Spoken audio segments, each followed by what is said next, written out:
case presenter, Dr. Ruchi Gupta, on stent stripping. Ruchi is Professor Head of the Department from Jaipur. Good morning, the panelists, the audience, and everyone here. This case is actually not a complex angioplasty. This is a simple case which became complex at my hands in the cath lab. So when we go to the case history, it's a 40 years gentleman. He had pain chest at irregular intervals for last 2 days, and it was self-relieving. Admitted at 12 in the midnight with one such episode at 9 p.m. and was practically stable and had no chest pain at the time of admission. He was hemodynamically stable, his chest was clear. The ECG did not show any huge changes. On retrospect, definitely, once I knew what the angiography showed, I could see some covings in the V5 and V6, but 12 in the midnight, I just saw the ECG as a normal ECG. I said, okay, let's keep the patient as an unstable angina, and we'll do an angiography in the morning. And the patient remained stable, thankfully. We did an echo on the patient the morning itself. The echo was normal, there was no RWMA, and we didn't do a TROP-T either.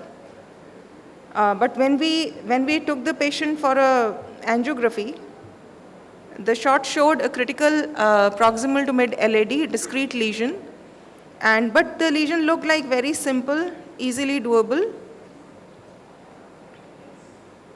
We dilated the balloon, we dilated the lesion with a balloon. So here's the dilatation.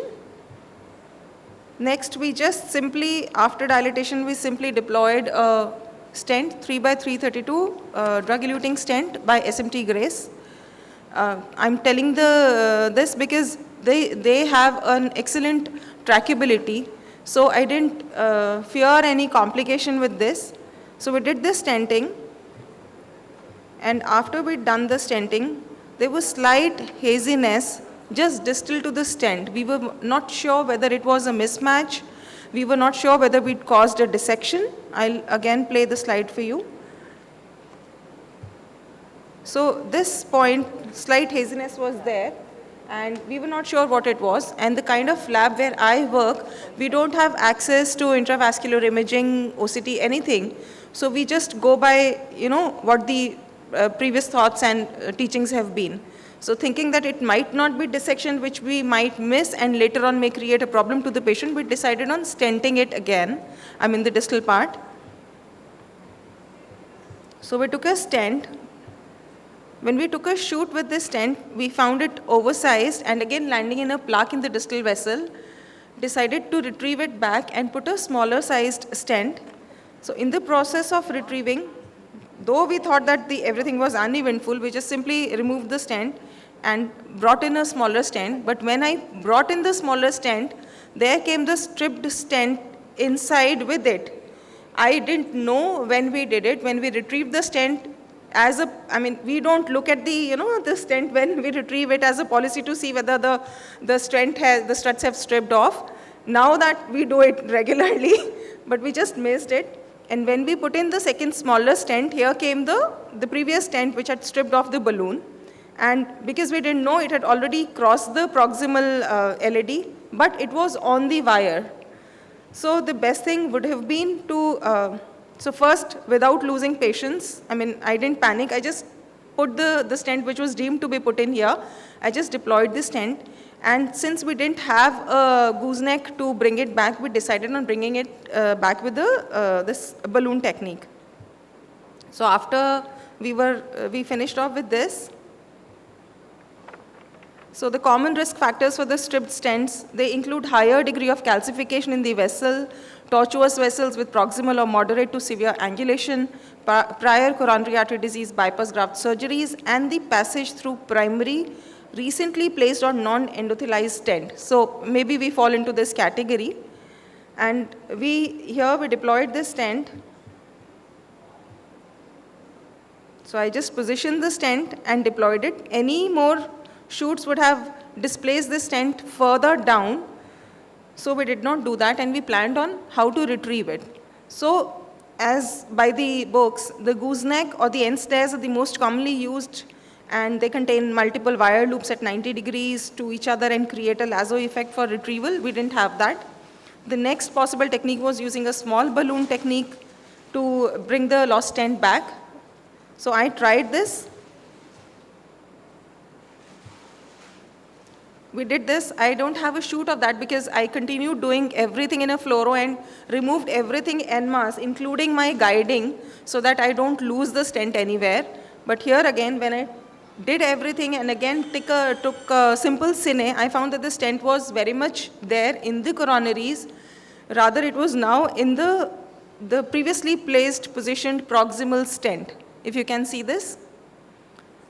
So now it was a bigger dilemma. We didn't know what to do. It was difficult. We again engaged the guiding in the left main. I had to stabilize the guiding, I put another wire in LCX. I tried crossing it through the stripped stent, but it was difficult, so I simply crossed beyond the stripped stent and into the placed stent. I crossed the wire beyond that. And after doing that, looking at all the permutation combination, I took a NC balloon of exactly the same size as the stent which was stripped and just placed it besides that stent and crushed it. That was what I could do at that point. So I simply crushed that stent in the proximal stent. Thankfully, it was not in the ostium or in the left main and not at the overlap segment. So we definitely created 3 layers here, but it was not at the overlap site or the ostium. So this was the final shoot. The TIMI 3 flow was maintained very nicely, but definitely we have created a 3 metal layer in the proximal LED. So the take-home message is, excellent is the enemy of good. I think if I just left that haziness there and kept a watch on the patient for 24 hours, maybe under GP2B3A, maybe the things would have been better today. So always try to remove the stripped metal with assembly, which I tried to do that, but somehow failed. The crushing is the second best option, which I did. The technique which you use depends on the position, size, and the previous stent used. And the patient is following with me medically, he's doing good, but I'm yet to take a follow-through shoot on the patient to see as to what has happened to the stent. Thank you. Thank you very much, Ruchi. That was interesting case. I have 2 questions to you. What could you have done to avoid the stripping of the stent? And the second question is, why do you think it's stripped? I think it's stripped because it was a freshly placed stent, and most likely the struts got engaged in the non-endothelized Now, is that the struts cause of the previous or stent. the lesion that was there? You underestimated, it was much tighter, and then without pre-dilating, you went with the stent. No, And I pre-dilated. even after dilating, it has happened. Yes, I Okay. pre-dilated. Okay. I post-dilated the previous stent also. Later Yeah. on, when we found that haziness, we decided to stent that haziness. Yeah, but sometimes, without pre-dilating, sometimes when we go, the stent remains Yeah, proximal.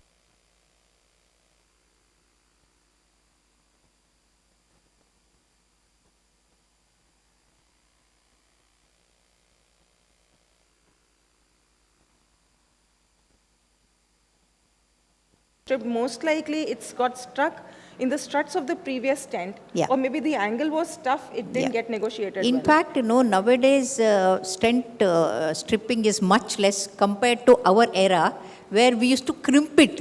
And crimping, sometimes it used to be uneven and then we used to lose the stent.